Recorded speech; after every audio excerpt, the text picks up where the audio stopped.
It's great to meet you. Thank you for taking a minute out to the show today. I Thank appreciate you. it. Thank you very much. Yeah, you Yes, too. sir.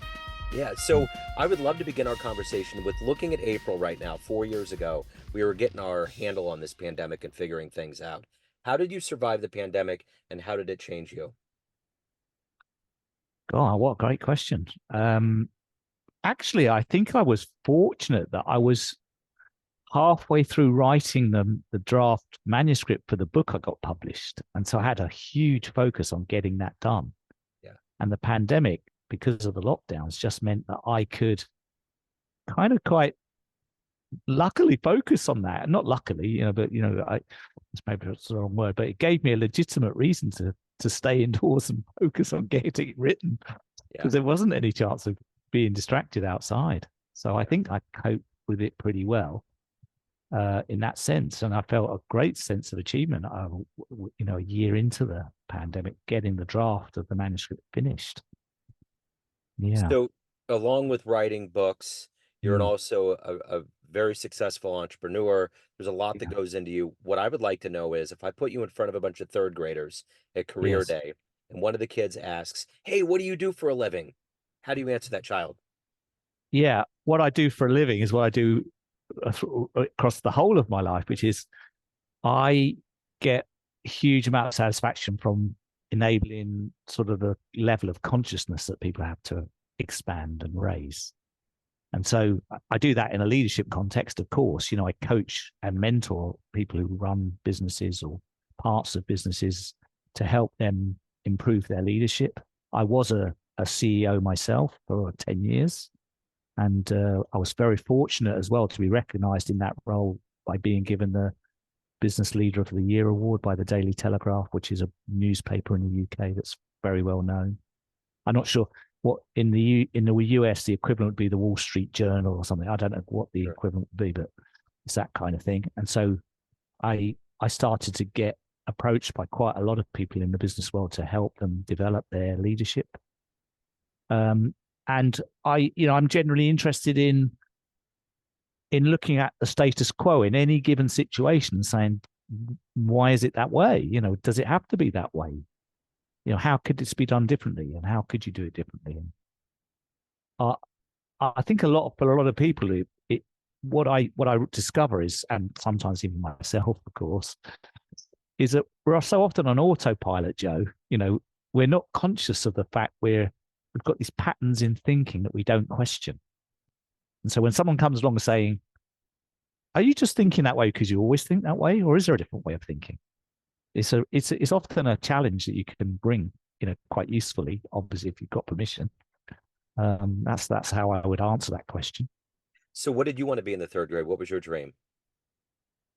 I didn't know what the job would be, but I remember when I don't know what third grade, but so when I was 11 or 12 years old, Yeah. I don't know if that's third grade in England, we don't have that system, but when I was 11 or 12 years old, I remember being in the playground at school and saying to kids, God, I think it's really stupid that people sort of work their whole life and retire at 65 years old to do all the things they can't do while they're working, and then they live about 3 or 4 years and die. They never get to do all these things they said. I said, I think that's just really crazy. And my friend said to me, so what are you going to do then? I said, well, I think I'm just going to work twice as hard for half of my life and save up twice the amount of money that I need so that in the second half of my life, I don't have to work at all. I can just play and do fun things and Yeah. I'll have had all the money that I need. And I really genuinely, I didn't know why I was saying it 11, 12 years old, because I had no idea what I was talking about or how I would do it or what would happen.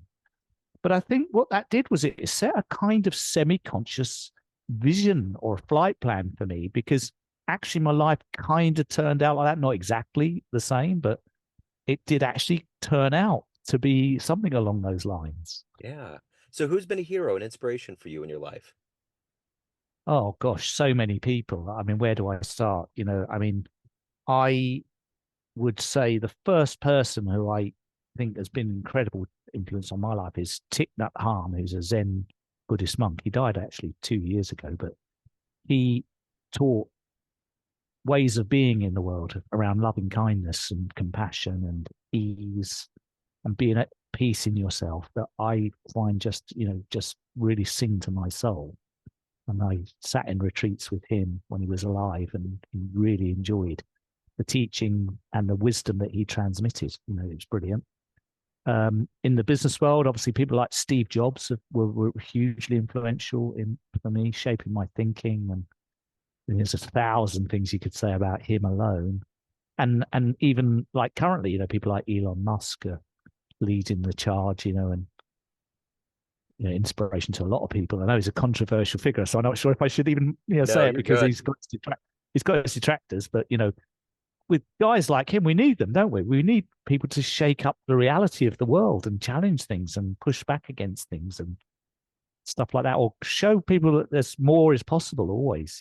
So Yeah. these would be a couple of people that come to mind. No one in the political sphere, I have to say, I'm incredibly disillusioned that there are not more inspirational leaders in the political sphere. In fact, I can't even think of one, not even one.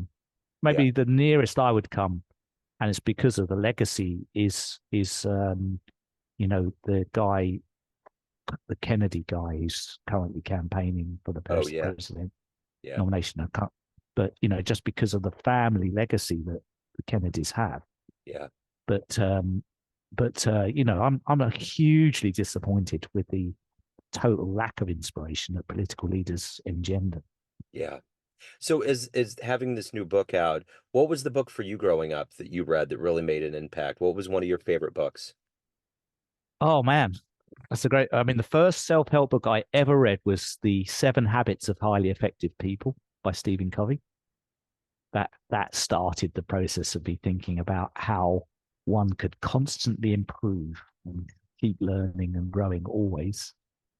Um, I read a few books by Peter Drucker about leadership and management because he was a sort of guru. Tom Peters as well was considered to be a thought leader in the 80s. I read most of what he churned out. Um, and then more esoteric books, like things like Paulo Coelho's books, The Alchemist, and Yeah. uh, those kinds of fables and stories. The Monk Who Sold His Ferrari by Robin Sharma. These these were some of the books off the top of my head that I remember I couldn't put down when I was reading.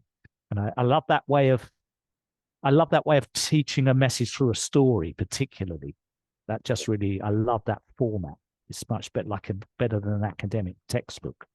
But then some people wrote, like William Bridges' books on transitions. They are academic books, but they're full of really practical wisdom that you can apply to manage transitions in your life. I found that really, really helpful, that book. So over a long, fruitful career of all of these things that you've done, what's been one of the best quote unquote fan letters or responses that you've ever gotten? Wow, these are great questions, Joe. They really Good. make me think. Well, it's hard to say the best, but just I think being chosen to receive the Business Leader of the Year award was a huge, huge moment for me. And the letter that came from the judges to say why I'd been chosen because of the vision that I had and the work I'd done to build the culture and community in the organization I started. That was a huge acknowledgement.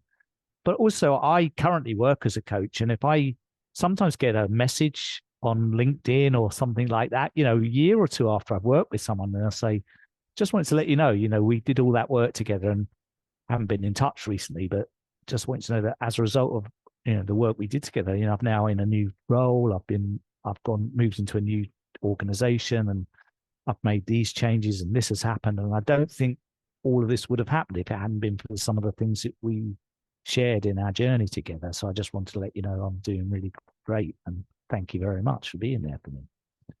And So those things make my heart sing. totally. Those totally, I love those. So I can't really sort of think. I don't. They all just make me really happy and can sort of sense of fulfillment. And there's not really a scale of one being greater than Sure. another. Sure. So let's say Yeah. you have a dream tonight. You run into the 18-year-old version of you, and you could give that young version of you a piece of advice based on the life you've lived, the wisdom you gained. What advice would you impart on that young version of you? I would definitely be saying something like, um, don't worry about how things are going to happen. you know, just set your intention around what you would want to have happen Yeah. in your ideal world.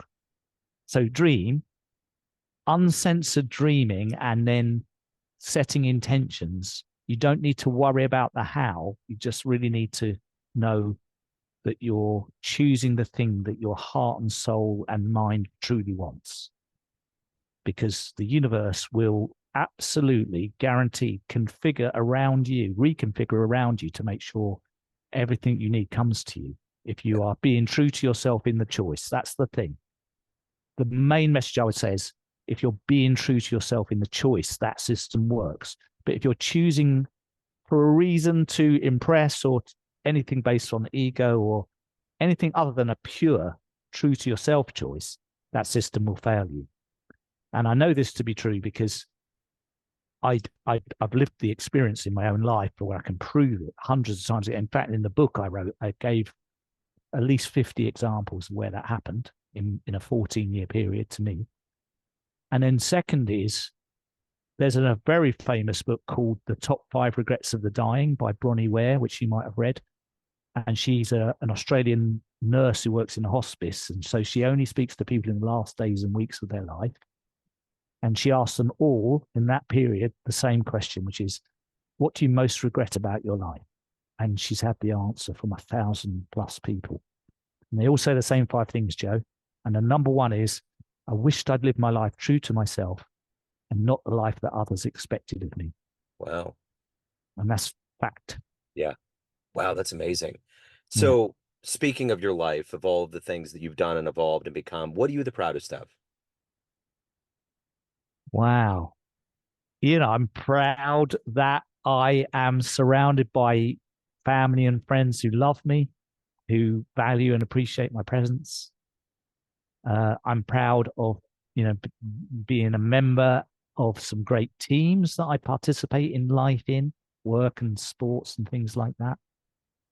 Um, I'm proud of a foundation I started when I was traveling that raised through running marathons to raise money has raised over $50,000 for an elephant sanctuary in Thailand, an orphanage in Nepal, a school on the border of Myanmar and Thailand for refugees where they can get a proper education, and that all of these things have happened on my watch. So, I'm proud of many, many things. There's just a few that I can pick off the top of my head.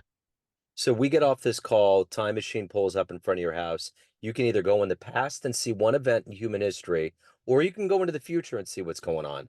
Oh my Where are you going God. to choose? What would you do? Oh man, that's such a great question. Um, I definitely think I'd swing towards the future Yeah. because I've got, you know, relatively short time left. When I did the calculations based on the actual age of mortality in England, which is statistically tracked, of course, you know, which is 80 years old for a man in the UK. I've got 6,000 days of my life left, literally, if I stay well. So in that 6,000 days, if I could take a peek, I would be better able to serve humanity and guide the younger people coming into the world to prepare them for leadership in a world that is literally unpredictable. I mean, to develop the leaders that we need to sort of husband this planet through the next phase, I think is very, very challenging because we don't know how it's going to look. Everything's so unpredictable, volatile, uncertain, you know, complex. So to get some upfront information in advance and to be able to bring it back and say, look, we know we're definitely going to need to do this, this, and this. So let's just get on with it, you know. Yeah, for sure. Yeah. So everyone has a perception of you, family, friends, clients, colleagues, but you run the show. What's your perception of you? Who do you think you are? Um, I think I'm a humble person here, the same as everybody else. You know, we've got 24 hours a day to make a contribution of some kind and to enjoy the gift of life itself and the natural gift of that, what comes with it. But also, I think we've all got a unique play on the pitch of life. Mine I see as being what I'd call a torchbearer for greater human consciousness. That's something that I've always had, I've always been interested in, I've always been passionate about. Because I think when a human being can see their own machinery and how it's working, and can see that they are thinking thoughts, they're not the thoughts, but they are the person who observes the thoughts that they have.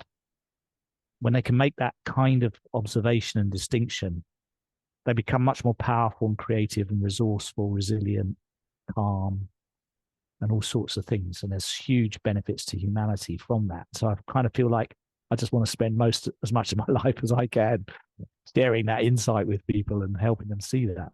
Yeah. And you certainly are doing that. So if anyone out there wants to get your book, hire you as a coach, learn more about you, reach out, Yeah. The Good Yeah. Business, where do they go? Yeah. The book's called Life Without a Tie. And of course, there's a website called lifewithoutatie.com. And everything about me and the book is there. Yeah, for sure.